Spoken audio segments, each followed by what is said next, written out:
요게 이제 금화였는데 요만큼을 동으로 슬쩍 채워요. 그 색깔이 이제 점점 탁해지거든요. 그러면은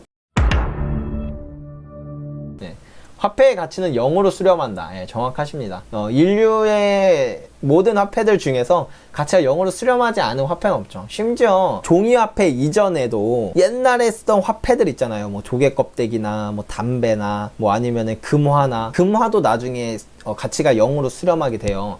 금인데 어떻게 가치가 0으로 수렴해? 라고 하실 수도 있는데, 왜 그러냐면 옛날에도 이 금을 돈으로 썼던 때가 많이 있었거든요. 막 로마 시대 이럴 때 보면은 이제 뭐 데나리우스 뭐 이렇게, 그 다음에 뭐였죠? 그 금화가 있었는데 이름이 아무튼 하면서 이렇게 금화도 있고 은화도 있었는데, 제가 브레튼 우즈 3.0이라는 영상에서 강의 영상에서 말씀드렸다시피 모든 돈은 희소성을 가져야만 하거든요. 이게 없으면 가치 저장의 수단이 될 수가 없기 때문에 어떠한 것도 희소성이 없이 돈이 될 수는 없어요. 화폐는 될 수 있겠지만. 그래서 돈은 희소성이라는 걸 갖고 있어야 하는데, 이 희소성이 있기 때문에 시간이 지나면 지날수록 유동성이 말라간다는 함정이 있거든요. 그래서 이 금을 돈으로 썼을 때도 시간이 지나면서 점점 유통시장에서 그 금이 없어져요. 그러니까 유통되는 금이 점점 줄어든다는 뜻이죠. 근데 정부는 돈이 많이 필요하기도 하고 그런 유동성을 메꿔주기도 해야 돼서, 일단 금이 돈이니까, 금이 돈이지만 사실 금화가 돈이었던 거예요. 정부에서 이렇게 인증마크 찍은 금화가. 그러니까 요게 이제 금화였는데 요만큼을 동으로 슬쩍 채워요. 그 색깔이 이제 점점 탁해지거든요. 그러면은 기존에 100개를 만들 수 있었던 금화가 요만큼을 하니까 25%가 더 늘어나서 125개를 만들 수 있을 거 아니에요, 금화를. 그렇게 시중에 유동성을 더 많이 공급하는 방법을 썼다는 거죠. 나중에는 이만큼을 쓰고, 나중에는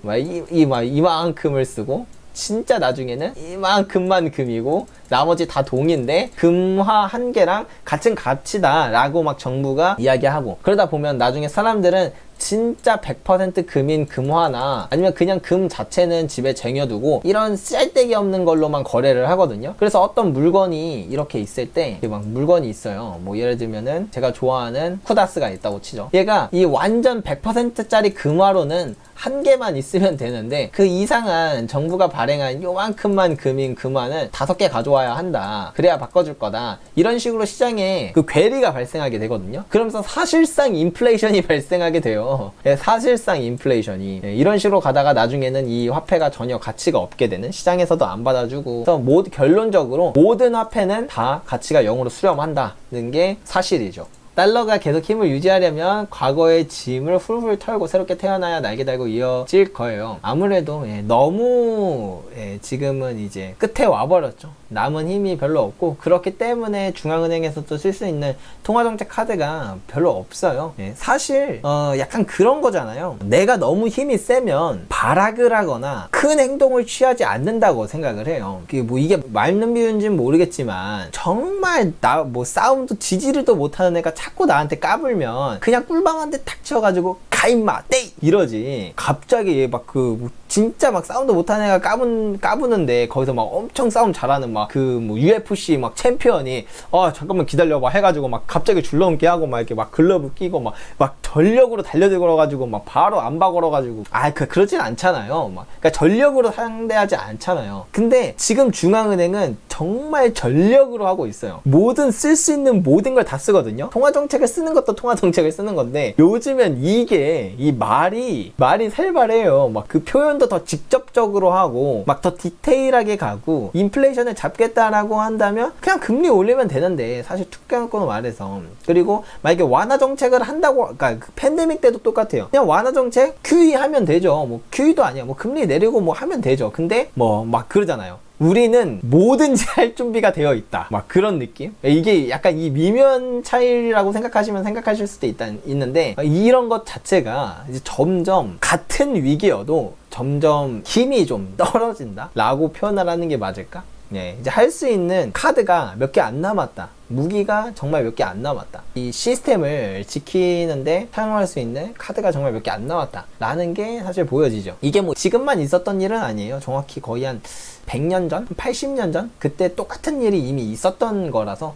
우리는 과거를 보면, 물론 과거가 100% 똑같이 현실에 반영되는 건 아니지만 그 흐름은 항상 사이클은 반복이 되거든요.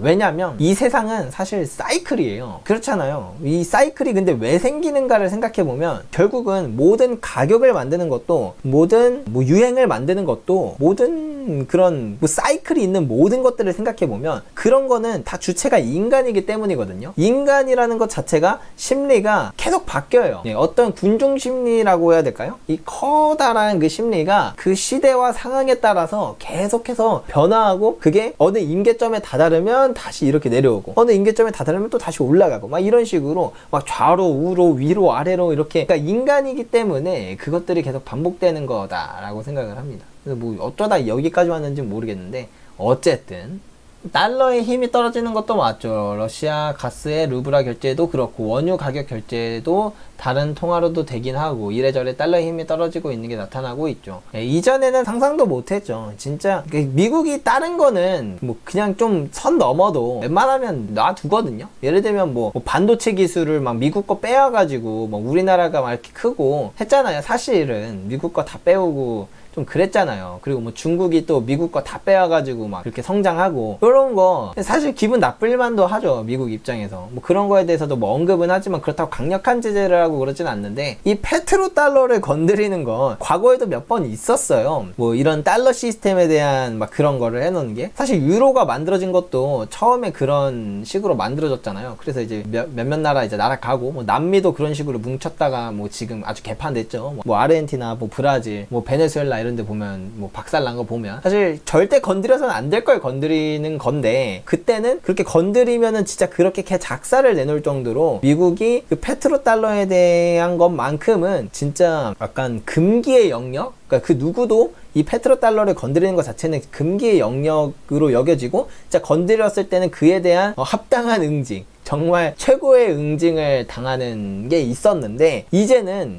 그런 응징이 뭐 물론 한다고 하지만 예전만하지 않다. 그리고 그것에 그 응징을 충분히 버틸 만한 국가들도 많이 이제 나타나게 되었다라는 것들이 눈에 보여지죠. 그러니까 약간 그런 것 같아요. 옛날에는 그 미국과 다른 국가들의 경제적 차이가 너무 많이 나니까 얘네들이 이제 막 까불면 이렇게 발로 딱 밟아서 지지기면 됐는데, 지금은 약간 멧돼지랑 싸우는 느낌? 물론 작정하고 싸우면 잡겠죠, 멧돼지. 왜 못 잡겠어요. 근데 파란 쪽 때릴 만큼 상처는 입겠죠. 큰 상처는 입을 그럴 정도의 시기인 것 같다라는 게 너무 보여지는 것 같습니다.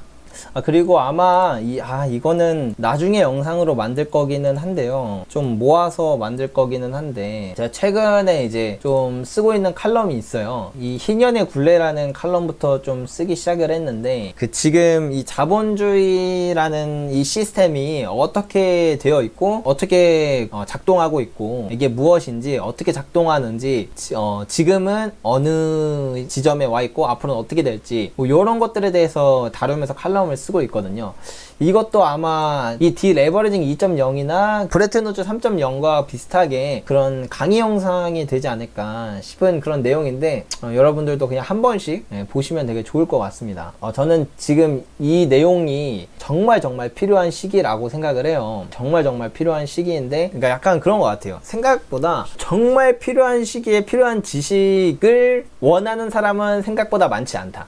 예를 들면 버블의 끝에서 야 이거 버블이야 라고 말하는 내용에 관심을 가지는 사람이 없고, 뭐 화폐 시스템의 끝에서 화폐 시스템이 바뀌는 그런 시기에서 그거에 관심을 갖는 사람이 별로 없고, 그런 거에 얘기를 해도 뭔 소리야 이러고 그냥 막 사람들이 그냥 다 지나가는 약간 그런 느낌. 그래서 뭐 여러분들만큼은 제 구독자분들, 그리고 또 이렇게 실시간 방송에 이렇게 와주실 만큼 저랑 가까운 분들만큼은 꼭 아셨으면 좋겠는 그런 마음에, 사실 이게 이 강의 영상 만드는 게 제일 힘들어요. 제일 힘들고 제일 약간 딜레마입니다. 너무 딜레마야. 이 시기에 정말 필요한 지식인데 이거를 원하는 사람이 거의 없다는 그 사실을 아니까, 좀 더 단적으로 말하면 조회수가 안 나올 걸 아니까 이거를 만드는 게 맞나, 약간 여기에 시간을 이렇게 또 쏟아붓는 게 맞나, 약간 이런. 그렇지만 뭐 맨날 이런 생각을 해도 어쨌든 뭐 또 만들어요, 결국에는. 예.